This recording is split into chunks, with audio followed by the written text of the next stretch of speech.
오늘의 신약 성경 말씀 마태복음서 2장 1절부터 2절까지 말씀입니다.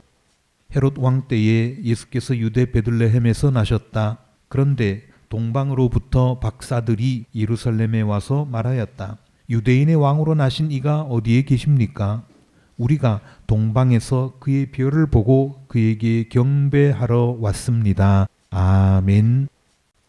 우리가 기다리던 예수님께서 오셨습니다. 2000년 전 오늘 태어나신 예수님께서 여러분의 몸과 마음과 영혼을 강건하게 해 주시기를, 여러분의 가정에 행복을 가져다 주시기를, 그리고 이 땅에 하나님의 나라를 이루어 주시기를 주님의 이름으로 축복합니다.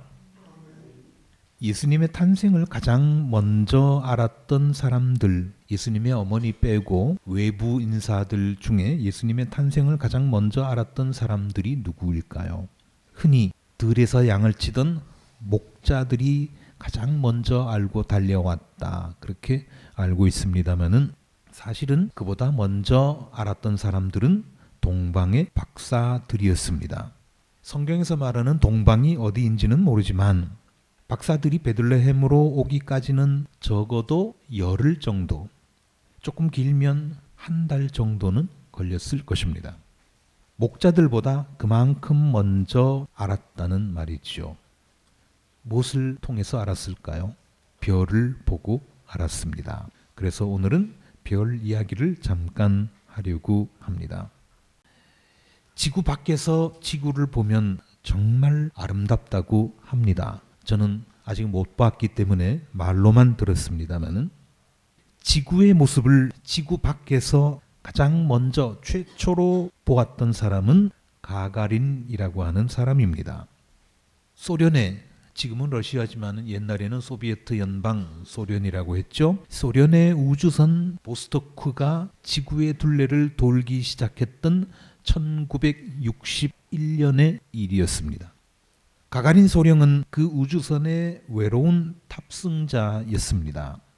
그는 그때 지구를 보고 이런 말을 했습니다. 신문에 보도된 그의 말은 마치 시와 같습니다. 뭐라고 했는가 하면 이렇게 했는데요. 하늘은 캄캄하고 지구는 푸르다. 그리고 그것은 한없이 아름답다. 이렇게 말했습니다. 하늘은 캄캄하고 지구는 푸르다. 그리고 그것은 한없이 아름답다. 그래서 제 휴대전화기 바탕화면에는 지구 밖에서 바라본 푸른 별 지구가 떠 있는데요. 실시간으로 돌아가고 있습니다. 그렇게 설정을 해 두었습니다. 아름다운 지구를 바라보려면, 아름다운 지구별을 바라보려면 지구를 떠나야 됩니다. 지구 안에서는, 이 땅 안에서는 지구를 볼 수 없습니다. 칠흑같이 깜깜한 우주 공간에 있을 때 지구는 아름답게 보입니다. 그런데 우리는 어떻습니까? 지구는커녕 달도 못 보고 삽니다. 왜 그럴까요? 물론 공기가 오염되어서 그렇기도 하지만 사실은 우리에게 달빛이 그다지 필요하지 않기 때문입니다. 예전에 우리 어릴 때만 하더라도요, 오늘 음력으로 며칠이냐 항상 주의를 기울였습니다. 왜냐하면 오늘 밤에 달이 뜨나 안 뜨나 그걸 알아야 되기 때문에 그렇죠. 문명이 만든 불빛이 이렇게 휘황찬란하게 아름다운데 달빛이 무슨 소용이냐, 별빛이 무슨 대수냐, 사람들은 그렇게 생각합니다. 이것을 다른 말로 하면 하나님이 필요 없다는 뜻으로 읽을 수도 있습니다. 세상이 이렇게 편리하고 거기에 재미있는 일들이 얼마나 많은데 하나님이 왜 필요해? 이렇게 생각하는 사람이 있습니다. 요즘 아이들이 그렇게 말한다고 하죠. 손에는 스마트폰이 있고 거실에는 TV가 있고 주방에는 엄마가 있고 뒷뜰에는 강아지까지 있는데 도대체 아빠가 왜 필요해? 그런 얘기를 한다고 합니다. 여기서 엄마를 아빠로, 아빠를 엄마로 바꾸어 말해도 마찬가지일 것입니다. 그러나 아이들에게 정말 엄마가, 아빠가 필요 없을까요? 그건 아니지 않습니까? 아쉬울 것이 없다고 하더라도 반드시 있어야 되는 것이 엄마, 아빠입니다. 박사들이 별을 보았다고 했죠. 왜 박사들이 박사들이 어떻게 해서 별을 보게 되었는가 하면 그들은 별을 소중하게 여겼기 때문입니다. 소중한 것을 소중하게 알아볼 줄 아는 안목이 있었기 때문입니다. 박사들이 예루살렘에 와서 누구를 만났습니까? 헤롯 임금을 만났죠. 그런데 헤롯 임금은 별을 보지 못했습니다. 왜요?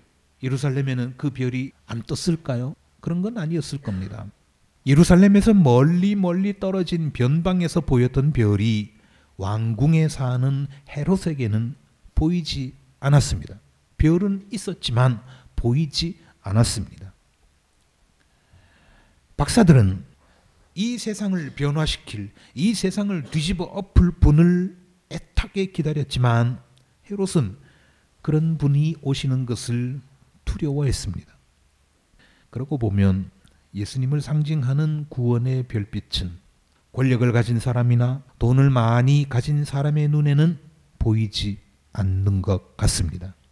그 별은 권력의 중심부에서 멀리 떨어진 쓸쓸하고 외딴 고장에서 보였습니다. 세상이 바뀌기를 기다리는, 간절히 애타게 세상이 바뀌기를 기다리는 사람에게 나타났습니다. 고뇌하는 사람의 눈에만 보였습니다. 법정 스님이 했던 얘기인데요. 어떤 제자가 고승에게 물었습니다. 스승님, 도를 닦기 위해서 사람들은 도시나 시장으로 가지 않고 왜 굳이 산으로 들어갑니까? 왜 도 닦는 사람들은 모두 다 산으로 갑니까? 도시에서는 그게 안 됩니까? 시장에서는 그게 안 됩니까? 농촌에서는 그게 안 됩니까? 이렇게 물었습니다. 그때 스승이 이렇게 대답을 했다고 합니다. 봐라, 큰 집의 제목은 쭉쭉 뻗은 나무가 쓰이지 그것은 어디에서 오는 것이냐? 심산유곡에서 나온 것이 아니냐? 처음부터 세상에 있었던 것은 아니다. 인가로부터 멀리 떠나 있기 때문에 도끼나 톱에 해를 입지 않고 제대로 큰 제목이 되어 비로소 기둥과 대들보로 쓰이는 것이다. 만약에 사람의 눈이 뜨이는 곳에 있었다면 다 도끼로 패 갔겠죠. 톱으로 잘라 갔겠죠. 그러나 사람의 눈으로 보이지 않는 심산유곡의 깊은 산속에 있었기 때문에 고이 크게 쭉쭉 잘 자랄 수 있었다. 그런 얘기입니다. 이와 같이 정신을 깊숙한 골에 묻어두고 세상의 시끄러움을 피해 심성을 맑게 하고 보고 듣는 것에 거리낄 게 없으니 마음은 저절로 안정이 되지 않겠느냐. 그런 얘기를 했다고 합니다. 우리가 굳이 세상을 떠나서 교회로 모이는 것은 왜 그렇습니까? 바로 이런 이유 때문입니다. 왕궁이라고 별이 없겠습니까? 안 떴겠습니까?